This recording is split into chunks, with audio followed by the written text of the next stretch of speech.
네, 그림 하나 볼까요? 본 적 있으시죠? 네, 처음 보시는 분들이 더 많은 것 같은데 그러면 안 될 텐데 제가 3년 전에 보여드렸던 그림입니다. 자, 이 그림은 목자가 양을 어깨에 메고 있는 그러한 모습입니다. 사실 이 그림은 그냥 일반 좋은 그러한 곳에 이렇게 그린 것이 아니라 캄캄한 그러한 동굴 속에 있는 그림입니다. 벽화이죠. 로마 제국 시대 순교를 당한 그리스도인들의 지하 무덤인 카타콤이 있습니다. 근데 그 지하 무덤 카타콤에 또 그리스도인들이 또 거기서 또 거주하기도 합니다. 그 여러 카타콤 중에 하나인 프리실라 카타콤에서 발견된 그림입니다. 이 그림은 3세기경, 그러니까 약 한 250년에서 300년 그 사이쯤 되는 그때 그린 것으로 추정이 됩니다. 이 당시 그리스도인들은 심한 박해를 피하여서 지하 무덤에 살기도 했는데 그들이 거주하던 이곳에서 그들은 예배도 했고요. 이곳에 웬만한 그림, 형상은 없습니다.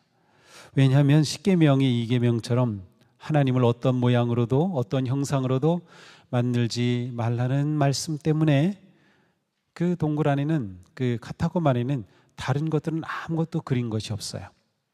그런데 오직 목자이신 예수님의 모습만 그려놨습니다. 이 한 곳만 있는 것이 아니고요, 이 당시 여러 곳에서 이러한 그림들이 발견되고 있습니다.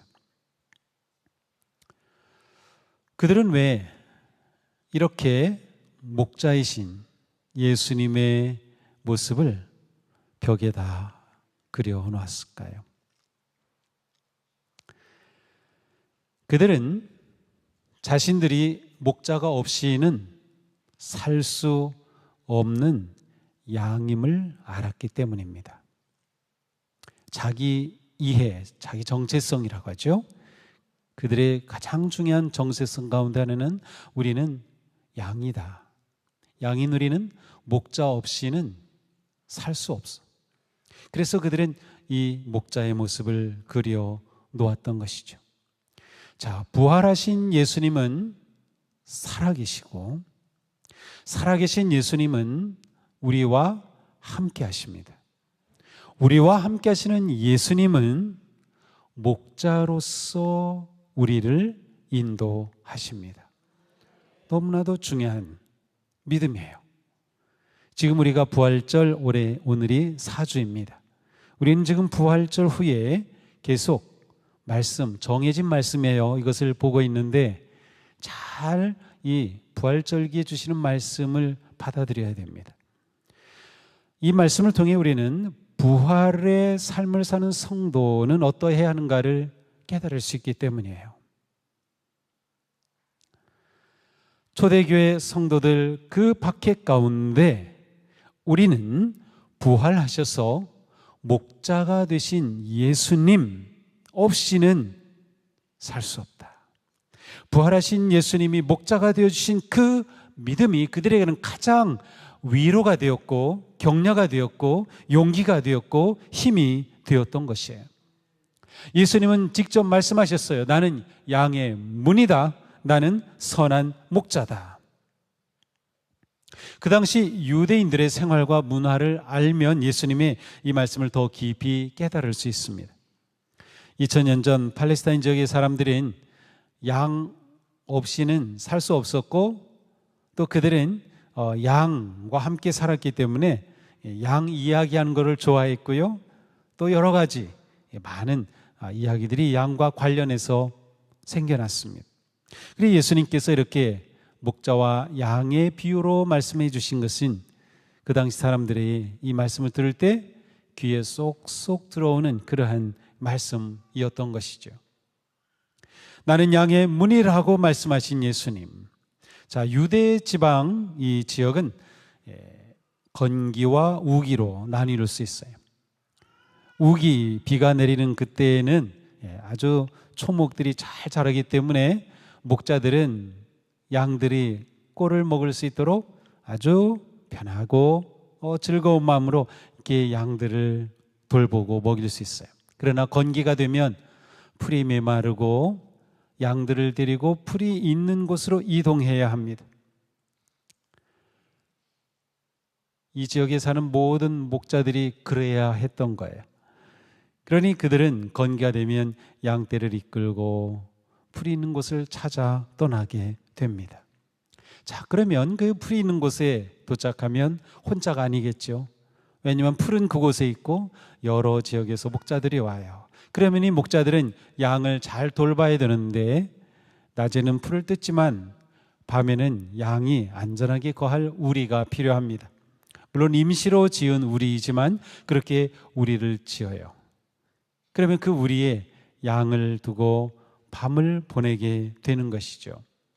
자, 이때 우리에는 문이 생깁니다. 예수님께서 나는 양의 문이다 라고 말씀하신 것은 양의 우리의 문과 같다라고 말씀하신 거예요. 문이 하는 역할은 크게 두 가지입니다. 하나는 보호하는 것이에요. 문이 있으므로 안전하고 평안함을 느낄 수 있고 보호받을 수 있어요. 만약 지금 우리가 살고 있는 집에 문이 없다 생각해 보세요. 불안해서 살 수 있을 것 같아요? 못 살지요. 다 문 걸어 잠그고 그냥 모든 것 다 안전 장치를 다 해놓고 있죠. 문이 그렇게 중요해요. 양의 문도 마찬가지. 모든 집이 그러하듯이 문이 있음으로 인해서 안전하게 되는 것이에요. 예수님께서 나는 양의 문이다 라고 말씀하신 것은 이처럼 내 안에 있는 모든 양들은 안전하고 평안하다라는 것을 말씀하시는 거죠. 안전하게 보호해 주시는 목자의 모습입니다. 부활하신 예수님은 언제나 우리와 동행하시며 우리를 보호하여 주시는 피난처가 되셔요. 안식처가 되시는 거예요. 예수님을 벗어나면 우리 인생은 위태로워집니다. 그 문 안에 있어야 우리 인생이 안전한 것이에요. 초대교회 성도들은 그 박해와 위기 속에서 목자이신 예수님 안에 있음으로 안전함을 누리고 목자이신 주님의 보호하심을 신뢰하고 믿었던 것이죠. 또한 문이라고 하면 문이 있음으로 인해 제한하게 되고요, 구별하게 됩니다. 그러니까 문이 있으면 그것이 닫히면 들어올 수가 없어요. 그곳으로만 또한 들어오고 나가고 해야 되는 것이죠. 그러므로 양의 문이다 라고 예수님 말씀하신 것은 오직 예수님을 통해서만 안전한 우리 안으로 들어올 수 있는 거예요. 오직 예수님을 통해서만 은혜와 구원의 삶을 살 수 있는 거예요. 예수님을 통해서만. 바로 이러한 의미가 예수님이 나는 양의 문이다 라고 하신 말씀에 담겨 있습니다. 예수님은 이렇게 말씀하신 적이 있죠. 내가 곧 길이요 진리요 생명이니 나로 말미암지 않고서는 아버지께로 올 자가 없다. 예수님이 문이시기에 그 문을 지나지 않고서는 아버지께로 올 자가 없는 거예요. 예수님은 그렇게 유일한 길이 되시고 유일한 진리가 되시는 것이죠. 우리는 물어봐야 합니다. 나는 지금 어디에 있지? 예수님이 문이라면 나는 그 문 안에 있나? 아니면 난 여전히 문 밖에 있는 것은 아닌가? 문 안에 진리와 생명이신 예수님 안에, 주님 안에 거한다고 하는 그 믿음과 확신이 우리에게 매우 중요합니다. 우리는 종종 나는 정말 주님 안에 있는지를 스스로 점검해 봐야 돼요. 주님 안에 거하지 않고서는 우리는 부활의 삶을 살 수 없어요. 부활의 주님은 목자이시기 때문에, 양의 문이 되시기 때문이죠. 바울은 서신서 곳곳에서 예수 안에 거하는 삶에 관해 말씀하셔요. 예수 그리스도를 믿고 따르는 성도는 예수 그리스도 안에서 기뻐하고, 예수 안에서 감사하고, 예수 안에서 평화를 누리고, 예수 안에서 수고하며, 예수 안에서 지혜로우며, 예수 안에서 사랑하며, 예수 안에서 거룩하여지며, 예수 안에서 굳건하며, 예수 안에서 승리합니다. 예수님이 문이시기 때문에 그 안에 들어온 자에게 주시는 놀라운 은혜입니다. 부활하신 주님은 우리를 위한 양의 문이 되어 주셨어요. 그게 우리는 그리스도 안에 있기를 힘써야 하는 겁니다. 그것이 바로 우리가 거할 것이에요. 그러나 때로는 양을 노리는 도둑이 있습니다. 이 도둑의 특징은 문이 아닌 다른 곳으로 뚫고 들어오는 것입니다. 우리가 이렇게 있으면 문은 목자가 서로 돌아가면서 지키고 있어요. 밤에 불침번을 서서 지키고 있어요. 도둑은 문이 아닌 다른 곳으로 뚫고 들어오죠. 어두운 시간을 틈타서 우리를 허물고 들어와 양을 훔쳐갑니다. 예수님은 말씀하셨어요. 나는 양의 문이라. 나보다 먼저 온 자는 다 절도요 강도니 양들이 듣지 아니하였느니라. 자, 예수님보다 먼저 왔다라는 것은 시간적인 의미가 아닙니다. 만약에 시간적으로 말씀하신 것이라면 예수님보다 먼저 온 모든 존재는 다 강도예요. 예수님보다 먼저 온 예언자들, 선지자들 다 강도라는 뜻이에요. 그렇지 않죠. 세례 요한도 예수님보다 먼저 왔어요. 6개월 먼저 왔죠. 그리고 예수님이 오실 길을 예비했어요. 근데 세례 요한이 이런 말을 한 적이 있어요. 뒤에 오시는 분이 예수님이죠. 뒤에 오시는 분이 나보다 앞선다. 이 앞선다는 것도 시간을 말한 것이 아니에요. 예수님이 나보다 먼저 온 자, 역시 시간을 의미하는 것이 아니에요. 이것은 존재론적 의미예요. 다시 말하면 예수님은 그 어떤 누구보다도 먼저 계신 분, 창조주 하나님과 함께 창조의 일을 이루신 그분이에요. 곧 예수 그리스도는 그 누구보다도 먼저 존재하신 하나님 되심을 나타내는 표현이죠. 그러므로 예수님보다 먼저 온 자, 내가 창조주인 것처럼, 내가 예수인 것처럼, 내가 주님인 것처럼 행세하는 모든 자들은 바로 절도요 강도라는 것이에요. 거짓 지도자들을 가리키는 겁니다. 가짜가 진짜보다 더 진짜 같아요. 왜냐하면 진짜는 굳이 진짜처럼 보일 필요가 없어요. 그 존재 자체가 진짜이기 때문에. 그런데 가짜는 가짜이기 때문에 진짜처럼 보이기 위해서 얼마나 꾸미는지 몰라요. 그래서 사람들이 다 넘어갑니다. 지금도 성도들을 미혹하는 거짓 지도자들이 너무도 많아요. 온갖 사이비 교주들, 이단들 모두 도둑과 강도입니다. 예수님보다 앞서는 자들을 조심해야 돼요. 참 목자가 아니기 때문이죠. 예수님을 드러내지 않고 자신을 드러내는 모든 것들은 전부 예수님보다 앞선 강도입니다. 설교자인 제가 이런 말을 하게 되는 것이 너무도 부담이고 좀 가슴 아픈 일이지만 요즘은 너무 유튜브가 삶의 그냥 모든 것을 좌우하기 때문에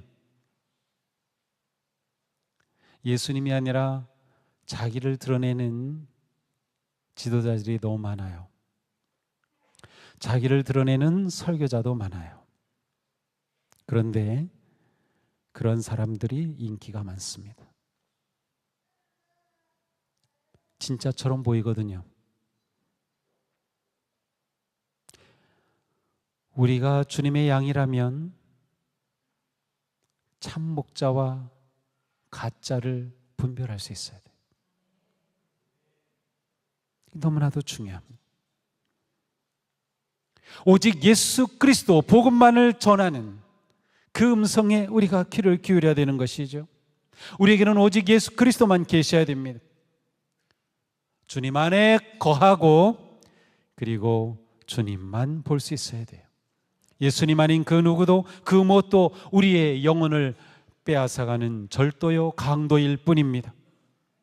들에서 양을 치던 목자들은 날이 저물기 전에 양들을 불러 모으겠죠. 그리고 그 우리에다 양들을 안전하게 보호합니다. 근데 여러 목자들이 모여 있는데 그들이 우리를 공동으로 만들어요. 각자 우리를 따로 만드는 것이 아니라 공동 우리입니다. 그렇게 해서 우리 안에 양을 드리고 또 목자들은 돌아가면서 불침번을 서는 거죠. 그거는 좋은데 그것이 훨씬 효율적이고 안전하니까. 그런데 아침이 되면 이 양들을 자기 목자가 양들을 다 데리고 와야 되는데 지금 양은 다 섞여 있거든요. 그거 어떻게 하죠? 걱정할 필요가 없어요. 팔레스타인 지역에서 목자로 일하는 사람들, 또 그곳에 사는 사람들은 이미 다 알고 있어요. 아침이 되면 목자가 양을 부릅니다. 자기만의 신호를 보내기도 하고요. 자기만의 어떤 그러한 부르는 게 있어요. 그러면 양들은 자기 목자의 음성은 기가 막히게 알아듣고 그 음성이 있는 곳으로 따라갑니다. 양은 시선으로 따라가는 게 아니고 음성으로 따라가요. 굉장히 중요한. 그러니 아무리 목자가 많고 양이 다 섞여 있어도 목자가 부르면 그곳에 양들이 모이게 마련입니다. 다른 사람의 부르는 소리는 반응도 하지 않아요. 아무런 반응이 없어요. 이것이 목자와 양의 관계예요. 예수님 말씀하셨어요. 문지기는 그를 위하여 문을 열고 양은 그의 음성을 듣나니. 자, 문을 지키던 사람이 이제 아침 되어 문을 열면 양은 그의 음성을 들어요. 누구? 그가 자기 양의 이름을 각각 불러 인도하여 내느니라. 양을 부를 때 그거를 알아듣는 거예요. 자기 양을 다 내놓은 후에 앞서가면 양들이 그의 음성을 아는 거로 따라오되 목자는 앞서서 가요. 이 이미지가 너무도 중요합니다. 타인의 음성을 알지 못하는 거로 타인을 따르지도 않고 도리어 도망하느니라. 자, 여기 굉장히 중요한 포인트가 무엇이에요? 양은 목자의 음성을 알아들어요. 목자의 음성을 알아듣지 못하면 그 양은 다른 곳으로 가게 마련이에요. 그러니까 우리에게 중요한 건 뭐예요? 목자이신 주님의 음성을 우리가 듣느냐예요. 양에게 가장 중요한 것은 이것입니다. 목자의 음성을 들으면 양은 사는 거예요. 어떤 상황에서도 양은 살아요. 그러나 목자의 음성을 놓치면 양은 죽어요. 위기를 만나게 되고요. 그것을 벗어나지 못하는 거죠.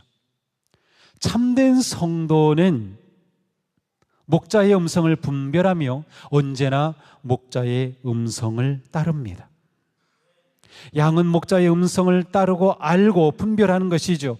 그렇게 하며 양은 살아가는 것이에요. 그것이 양의 최고 중요한 생존 방식입니다.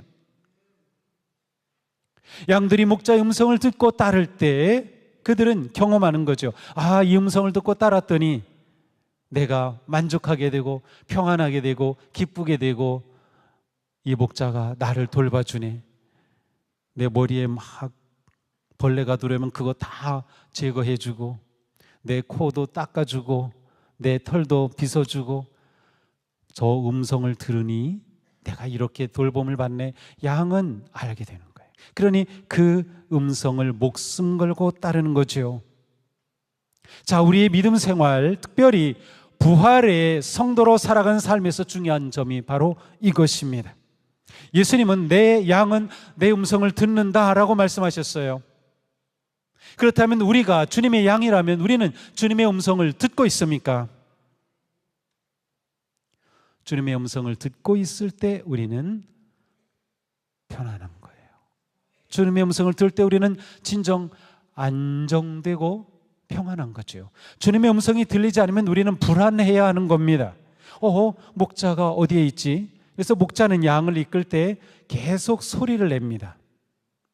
양들이 그 소리를 듣고 목자가 지금 함께 있는구나 라는 것을 양들이 신뢰하며 안정감을 누리기 때문이죠.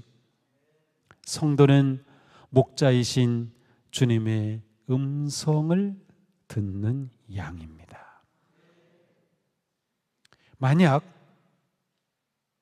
하나님께서는 내게 아무 말씀도 안 하시오, 하나님은 침묵하고 계시오 라고 느낄 때가 있다면 그 문제는 하나님께 있는 것이 아니고 나에게 있는 것이에요. 내가 듣지 못할 뿐이지 하나님은, 주님의 음성은 언제나 우리에게 다가옵니다. 언제나 우리 곁에 있어요. 단지 우리가 듣지 못하거나 깨닫지 못할 뿐이죠. 언제 그렇게 됩니까? 내가 들을 준비가 되어 있지 않으면, 내 귀가 닫혀 있으면 그래요? 아니면 들려도 무시하면 그래요? 때로는 듣기 원하지 않을 때도 나는 들지 않아요. 때로는 우리 삶에 많은 문제가 있어가지고 그 문제 때문에, 그 고난 때문에 그 짐이 너무 무거워서 목자의 음성을 들으려고 하지 않을 때 있어요. 목자의 음성이 없어서가 아니라 듣지 못할 것뿐이죠. 그러므로 우리는 끊임없이 목자의 음성을 듣기 위해서 목자 음성에 우리 주파수를 맞춰야 돼요. 우리 마음을 열어야 되는 거예요. 자, 이것을 누가 도와주시는가? 성령님이 도와주셔요. 예수님 말씀하셨어요. 진리의 영이 오시면 그가 내 것을 가지고 너희에게 알리리라.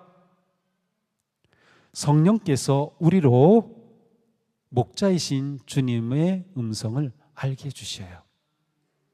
너무나도 중요합니다. 지금도 성령께서는 우리가 주님의 말씀과 연결되도록 돕고 계시는 거예요. 우리의 마음이 지나치게 세상에 귀를 기울이거나 온갖 잡음이 가득하게 되면 주님의 음성이 들리지 않는 거예요. 그래서 우리는 이때 성령님을 구하는 것이에요. 매일 하루하루를 살아갈 때 아침에 하루를 시작하며 어떤 기도를 하시나요? 주님, 제가 오늘 주님의 음성을 들을 수 있는 귀를 주옵소서. 성령님 저를 도우소서 라고 기도하는 거죠. 우리는 새벽에 아니면 아침에 기도할 때 너무도 내가 구하는 게 너무나도 많아요. 주님, 이거 이렇게 이루어 주시고 이렇게 해 주시고 이거 문제 있는데 이거 해결해 주시고 많은 것들을 기도해요. 그런데 그거 기도하는 게 나쁜 건 아니지만 정말 중요한 기도를 빠뜨리시면 소용없어요. 그거는 내 하루의 삶을 주님께서 인도해 주시기를 맡기고 의지하는 것이에요. 제가 오늘 바르게 분별할 수 있게 하시고 주님의 음성 듣게 하시고 주님을 보게 해 주옵소서. 그게 우리의 하루의 삶이 되는 것이죠. 그렇습니다. 성령께서 우리를 도우시니 우리는 늘 성령님을 의지하며 주님께 마음의 주파수를 맞추고 귀를 열어 놓아야 합니다. 또한 우리는 그렇게 하면서 내 속에는 모든 잡음들을 하나씩 줄이게 되는 거예요. 내 소리가 너무 크면 주님의 음성이 들리질 않아요. 주님은 다양한 방법으로 우리에게 다가오십니다. 자, 양들은 목자가 계속 소리를 내기 때문에 그 음성을 따라간다고 했어요. 그렇다면 우리가 매일매일 살아갈 때, 부활의 백성으로 살아갈 때 우리는 주님의 음성이 내게 있는가 계속 확인해야 돼요. 어떻게 확인합니까? 가장 중요한 첫 번째가 말씀이에요. 아니, 말씀 자체가 주님의 말씀, 음성이잖아요. 주님께서는 끊임없이 성경을 통하여 우리에게 말씀하셔요. 매일 말씀하셔요. 내가 말씀을 읽는 한, 내가 말씀을 묵상하는 한, 내가 말씀을 듣는 한, 내가 말씀을 암송하는 한, 주님은 하루도 한 시간도 놓치지 않고 우리에게 말씀하고 계시는 겁니다. 성경에는 주님의 숨결이 담겨 있어요. 매일 말씀을 들으시나요? 매일 말씀을 들으시나요? 아니, 정말 들으시나요? 믿음으로 산다고 하면서 매일 말씀을 읽지 않으신다면 하나님의 음성을 놓치는 겁니다. 매일 우리 교회에서는 말씀 묵상을 올려드리잖아요. 유튜브로. 하루 유튜브 처음 켜는 그 순간 먼저 말씀 묵상을 들으세요. 요즘은 제가 5분짜리 묵상 올리잖아요. 그 시간도 못 내시나요? 저는 제가 묵상 올리면서 저 자신이 매일매일 은혜 받고 있거든요. 요즘은 시편 말씀, 이제 또 잠언 말씀으로 넘어가는데, 저는 너무나도 감격스러워가지고, 우리 성도님들이 이 말씀 듣고 하루하루를 산다면 정말 멋지겠다. 그런데 한 20% 정도 들어오셔요. 물론 개인적으로 성경 읽으신다면 좋아요. 꼭 그거 들어야 된다는 뜻은 아니에요. 다른 묵상 하고 계시면 좋아요. 다른 묵상 유튜브 보셔도 좋아요. 다 좋아요. 주님의 음성 듣는 일을 게을리하지 말자. 너무도 중요한 거예요. 그렇게 하지 않으면서 주님 내게 말씀 안 하셔요 라고 말하는 것은 이게 앞뒤가 안 맞아요. 주님은 계속 말씀하고 계시거든요. 일단 우리가 이렇게 예배할 때 우리는 예배 가운데 주님의 음성을 듣는 겁니다. 우리가 기도할 때도 우리는 주님의 음성을 들어요. 기도할 때 특별히 우리에게 성령께서 우리의 생각을 만져주셔요. 그러니까 기도할 때 떠오르는 생각 둘 중에 하나입니다. 잡념이든 주님의 음성이든. 이것을 분별하고 잡념은 계속 제거하는, 내 죽을 때까지도 잡념은 제거가 안 될 거예요. 실제로 수도사들이 수도하면서 제일 힘들었던 게 잡념을 처리하는 거예요. 어떻게 잡념을 없앨까? 왜냐하면 잡념이 들어오면 음성이 흐려지기 때문에 우리가 이러한 씨름을 하는 거예요. 내 귀가 정말 주님의 음성을 들을 귀인가? 내 마음이 주님의 마음과 주파수가 맞춰져 있는가? 부활의 주님을 따르는 거룩한 길에서 우리는 항상 목자의 음성을 듣는, 목자의 음성을 따르는 그러한 행복한 성도가 되기를 바랍니다. 자, 목자는 양에 대해 모든 것을 책임져야 했습니다. 예수님 당시에 목자는 둘 중에 하나였어요. 하나는 고용된 목자가 있고요, 하나는 주인이면서 목자가 있었어요. 어떤 목자이든 상관없이 목자는 자기가 돌보고 맡은 양에 대해 책임을 져야 했어요. 만약에 고용된 목자라고 하면 그 사람은 자기를 고용한 주인의 양을 돌보는 것이기 때문에 만약 그 양 한 마리가 없어졌다 그러면 그것을 책임져야 했어요. 그 양을 만약에 맹수가 물어갔다 그러면 끝까지 쫓아가서 그 양을 건져와야 했어요. 만약 그렇게 하지 못했다 그러면 적어도 그 양이 남긴 흔적, 털이라든지 뭐 신체 일부라든지 그거라도 있어야 됐어요. 그래야 돌아와서 맹수가 이렇게 양을 물어갔습니다 라고 말하면 주인이 보고 아, 정말 그랬구나 라고 인정해줘요. 그런데 그게 없으면 이거 내가 팔아먹었는지 어떻게 알아? 인정을 안 해주는 거야. 그러니까 목자는 무슨 수를 써서라도 양을 지키고 보호하는 것이죠. 이것이 목자와 양의 관계예요. 목자는 자기 모든 것을 걸고 양을 지키는 겁니다. 그러기에 목자는 맹수와 싸우고 험한 그런 곳을 헤쳐내면서 양들을 보호해야 했기 때문에 몸에 상처가 많았어요. 참 목자, 선한 목자는 어떻게 알아보는가? 우통을 벗겨보면 금방 드러나죠. 몸에 수없이 많이 있는 상처들, 그것이 선한 목자의 흔적입니다. 이런 점을 생각하면 우리는 예수님의 이 말씀이 더 깊이 다가옵니다. 나는 선한 목자다. 선한 목자는 양들을 위하여 자기 목숨을 버린다. 자, 선한 목자이신 예수님, 우리를 구하기 위해서 십자가의 고난을 겪으셨어요. 예수님의 우통을 벗기면 거기는 채찍과 창과 못 박힌 흔적이 있죠. 그게 뭐예요? 우리를 구원하시기 위해 목숨까지 내놓으신 참 목자의 흔적입니다.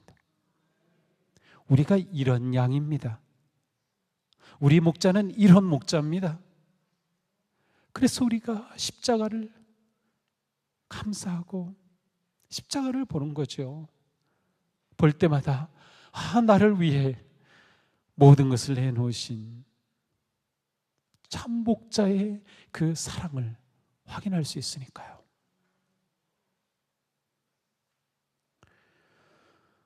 예수님은 이렇게 우리를 구원해내신 가장 완전한 선한 목자 예수님. 그러니 우리는 주님과 나의 관계가 이게 보통 관계가 아닌 것을 알아야 돼요. 이게 보통 관계가 아니에요. 자, 주님 이렇게 우리를 위해 고난을 당하셨을 뿐만 아니라 부활하셔서 살아계시고 함께 하시며 선한 목자 되어 우리를 인도하시고 보호하고 계십니다. 그렇습니다. 우리가 부활의 삶을 산다는 것은 영생의 삶, 죽음 이후에 또 이어지는 어떤 삶, 그것만이 아니라 오늘 이 땅에서 선한 목자이신 주님의 음성을 따르며 그 주님과 함께 동행하면서 그분 안에서 누리는 평안함과 기쁨과 안식의 삶을 사는 것, 이것이 부활의 삶인 거예요. 우리가 그 삶을 지금 살아가는 것이죠. 우리는 주님의 양 맞습니까? 주님의 음성을 듣고 계십니까? 그 문 안에 머물고 있습니까? 부활하신 주님이 내 선한 목자 되심을 내가 신뢰하고 바라보기에 비록 지금 내 삶에는 역경과 위기와 고난과 어려움이 닥쳐온다 하더라도 그것이 두렵지 않고 끝까지 주님만을 신뢰하며 그 음성을 따르며 나아가면 주님께서 나를 그렇게 이끄심을 믿고 그렇게 서고 있습니까? 이 시간 우리 가운데 다시 한번 부활하신 주님이 내 목자 되심을 가슴에 깊이 새길 수 있기를 바랍니다. 초대교회 성도들이 지하 카타콤에서 그렇게 목자이신 예수님을 그려놓고 그 주님을 의지하고 신뢰하며 그 속에서도 찬송하였듯이 부활하신 주님을 내 목자로 믿고 그분 따라 승리하며 나아가는 그런 복된 우리의 삶 되기를 주님의 이름으로 축복합니다. 자, 우리 교회 예배실에는 목자 그림이 있습니다. 저는 우리 교회 성도님들은 이 예배당에 들어오면 누구든지 저 그림을 보면서 주님이 내 목자이시구나, 그것으로 인해 마음의 평안함을 얻고 위기와 역경과 두려움을 이겨내고 주님의 그 선한 품 안에 안기는 예배자가 되기를 기대하고 있습니다. 언제든 이곳에 들어오셔서 그림을 볼 때마다 선한 목자 주님을 바라보십시오. 그리고 내가 그분의 음성으로 살고 있는지, 음성을 따르는지 한번 스스로 물어보십시오. 선한 목자이신 예수님을 따르는 양은 행복하고 평안하고 용감하고 지혜롭습니다. 이것이 부활의 성도의 삶입니다. 이 시간 우리 같이 한번 시편 23편 목자 시이죠. 우리 의미를 생각하면서 한번 천천히 읽어보겠습니다. 주님은 나의 목자시니 내게 부족함 없으라. 실바람 물가로 인도하신다. 나에게 다시 새 힘을 주시고 당신의 이름을 위하여 바른 길로 나를 인도하신다. 내가 비록 죽음의 그늘 골짜기로 다닐지라도 주님께서 나와 함께 계시고 주님의 막대기와 지팡이로 나를 보살펴 주시니 내게는 두려움이 없습니다. 주님께서는 내 원수들이 보는 앞에서 내게 잔치상을 차려주시고 내 머리에 기름을 부으시어 나를 귀한 손님으로 맞아주시니 내 잔이 넘칩니다. 진실로 주님의 선하심과 인자심이 내가 사는 날 동안 나를 따르리니 나는 주님의 집으로 돌아가 영원히 그곳에서 살겠습니다. 아멘. 아멘. 기도합시다.